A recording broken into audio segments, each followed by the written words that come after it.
इलाके से एटीएस ने 2 संदिग्ध बांग्लादेशी नागरिकों इकबाल और फारूक को गिरफ्तार किया था।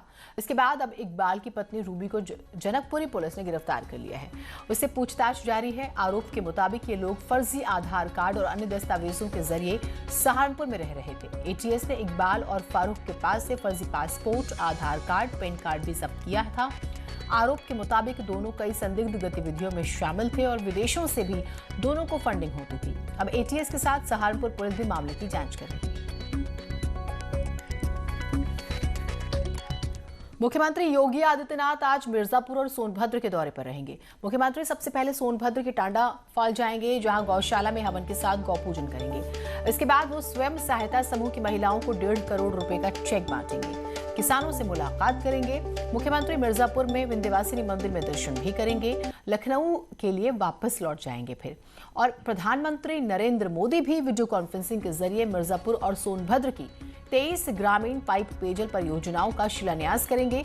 सीएम के दौरे को लेकर सुरक्षा के पुख्ता इंतजाम किए गए हैं।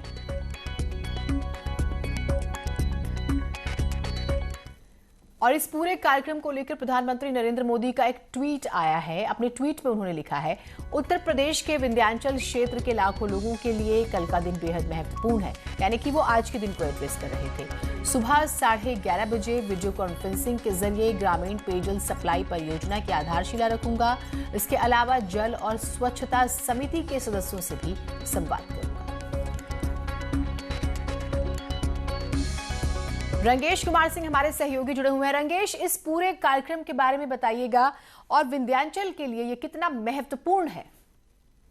जी देखिए, बता दें कि सोनभद्र में आज मुख्यमंत्री का दौरा है, जिसको देखते हुए ये कहा जा सकता है कि सोनभद्र को एक अच्छी सौगात और बड़ी सौगात मिलने जा रही है, क्योंकि सोनभद्र के अकेले केवल 19 लाख गांव के लोगों को शुद्ध पेयजल और सिंचाई के लिए पानी उपलब्ध होगा। मैं आपको बता दूं कि आज प्रधानमंत्री जी भी 11:30 बजे वीडियो कॉन्फ्रेंसिंग के जरिए 3 गांव के लोगों से बात करेंगे और कोटा शक्तिनगर कोटा ग्राम पंचायत के लोगों से भी रूबरू होंगे जी। वहीं मैं आपको बता दूं कि मुख्यमंत्री के दौरे को देखते हुए सुरक्षा के कड़े इंतजाम हैं और चप्पे चप्पे पे फोर्स तैनात है। लगभग 1500 पुलिसकर्मी यहाँ पे तैनात हैं किए गए हैं और मुख्यमंत्री की ये सौगात जनपद के लिए एक सुखद समय लेके आएगा। जी, बहुत शुक्रिया आपका तमाम जानकारियों के लिए।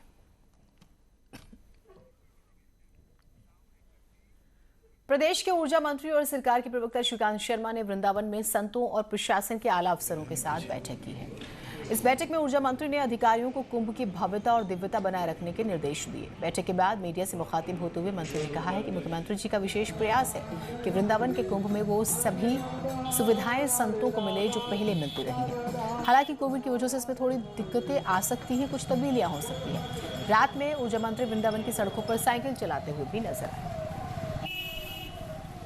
वृंदावन में जो भव्य कुंभ की हमारे पूज्य संतों की जो कल्पना है, हम सब ब्रजवासियों की कल्पना है,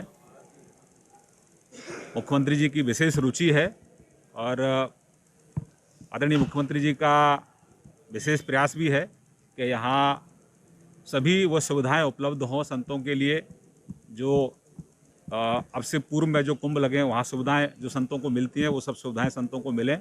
और ये बहुत बड़ी आस्था का केंद्र है हमारा पवित्र धाम वृंदावन। तो यहाँ भव्य कुंभ हो, दिव्य कुंभ हो, उसकी तैयारी, लेकिन कोविड के कारण थोड़ा हमको दिक्कतें आ रही हैं। प्रयागराज में आज से आरएसएस का मंथन, अखिल भारतीय कार्यकारी मंडल पूर्वी यूपी की मीटिंग 2 दिवसीय बैठक में संघ प्रमुख मोहन भागवत, सुरेश भैयाजी जोशी भी शामिल होंगे। अवध, कानपुरी, काशी, गोरक्ष प्रांत के 31 सदस्य हिस्सा लेंगे। कई अहम मुद्दों पर चर्चा।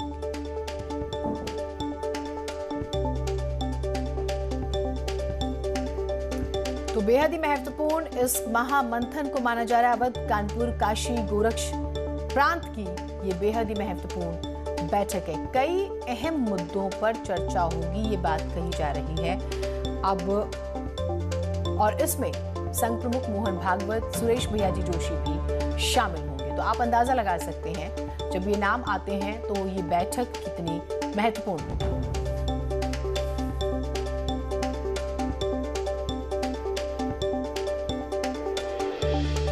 संघ प्रमुख मोहन भागवत इस बैठक में मौजूद रहेंगे। भैया जी जोशी का हम जिक्र कर रहे हैं, जो कि इस बैठक का हिस्सा बनेंगे। 2 दिन का ये पूरा कार्यक्रम है और अवध, कानपुर, काशी, गोरक्ष प्रांत की बैठक ये हो रही है, जिसका हम जिक्र कर रहे हैं।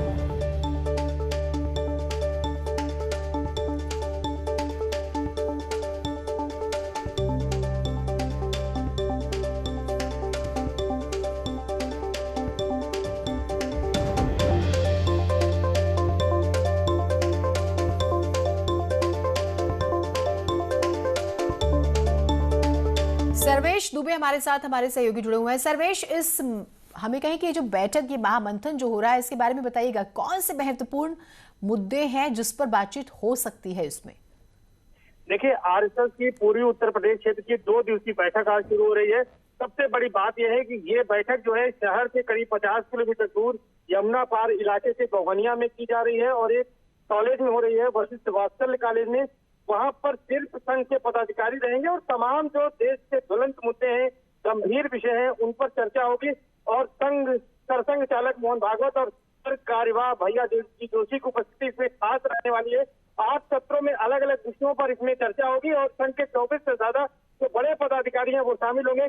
जो विषय है, अगर विषय की बात करें तो राम मंदिर की दिव्यता और भव्यता, क्योंकि जो कि जिस मंदिर का निर्माण अब शुरू हो चुका है, शिलान्यास पीएम नरेंद्र मोदी कर चुके हैं, उसको लेकर इसमें चर्चा होने वाली है। लव जिहाद का जो मामला है उसको लेकर संघ बहुत चिंतित है और उस पर कोई निर्णय कर सकता है, कोई प्रस्ताव ला सकता है। पर्यावरण संरक्षण, आत्मनिर्भर भारत के लिए ग्राम्य विकास, गौ संरक्षण, धर्मांतरण पर अंकुश, धर्म जागरण, स्वदेशी और कुटुंब प्रबोधन जैसे विषयों पर इसमें चर्चा हो सकती है। और जो अन्य पदाधिकारी बड़े शामिल हो सकते हैं उनके बारे में आपको बताएं तो सहसर कार्यवाह दफ्तर से बोले डॉक्टर कृष्ण गोपाल, डॉक्टर मनमोहन वैद, मुकुंद, अखिल भारतीय प्रचार प्रमुख सुरेशन, तो इस तरह से तमाम जो बड़े नाम हैं वो इसमें शामिल हो सकते हैं। और ऐसा कहा जा रहा है कि सीएम योगी आदित्यनाथ भी 2 दिन की इस बैठक में किसी भी समय यहाँ पर आ सकते हैं। जी, ये बहुत महत्वपूर्ण बात, बहुत शुक्रिया आपका तमाम जानकारियों के लिए। तो भैया जी जोशी और मोहन भागवत का हम जिक्र कर रहे थे, लेकिन मुख्यमंत्री योगी आदित्यनाथ भी इसका हिस्सा बन सकते हैं, ये भी खबर आ रही है। अपडेट्स हम आपसे लेते रहेंगे। और अब बात शराब की कर लेते हैं, जिसने प्रदेश में काफी हाहाकार मचाया हुआ है। प्रयागराज में जहरीली शराब से मौत पर बड़ी कार्रवाई हुई है। जिला आबकारी अधिकारी संदीप बिहारी को निलंबित कर दिया गया। वहीं आबकारी इंस्पेक्टर विजय सिंह समेत 4 लोगों पर भी निलंबन की गाज गिरी है। आबकारी विभाग के इन अफसरों पर विभागीय कार्रवाई की जाएगी। अपर मुख्य सचिव आबकारी संजय आर भूसरेड्डी ने चेतावनी दी है कि जहरीली शराब से मौत के जिम्मेदारों पर कड़ी कार्रवाई की जाएगी। इसके अलावा पुलिस विभाग के कुछ अफसरों पर भी गाज गिरी है। लापरवाही बरतने के आरोप में 1 दारोगा और 3 कांस्टेबल को सस्पेंड कर दिया गया। एसएसपी सर्वश्रेष्ठ त्रिपाठी ने प्रथम दृष्टया दोषी पाए जाने पर यह कार्रवाई की है। तो जहरीली शराब से 6 लोगों की मौत के बाद पुलिस एक्शन में आई है। एसएसपी के मुताबिक नकली शराब के कारोबारियों पर एनएसए और गैंगस्टर एक्ट के तहत कार्रवाई की जाएगी। शराब के कारोबार से कमाई गई संपत्ति जब्त की जाएगी। इसके अलावा इनके खिलाफ दर्ज पुराने मुकदमों में भी जमानत रद्द कराने के लिए पुलिस अदालत में अर्जी दाखिल करेगी। इस व्यक्ति के विरुद्ध 2016 में 3 केस रजिस्टर हैं, जिसमें एक गैंगस्टर एक्ट भी है। इनके ऊपर कार्रवाई पहले की गई है। इस बार भी हम लोग कठोरतम कार्रवाई करेंगे, इनके ऊपर एनएसए भी लगाएंगे और कठोरतम कार्रवाई करेंगे, ताकि एक ऐसा उदाहरण बने कि कोई भी व्यक्ति इस तरह से कृत्य दोबारा न कर पाए। एक छोटे से ब्रेक के लिए रुक रहे, कहीं मत जाइएगा।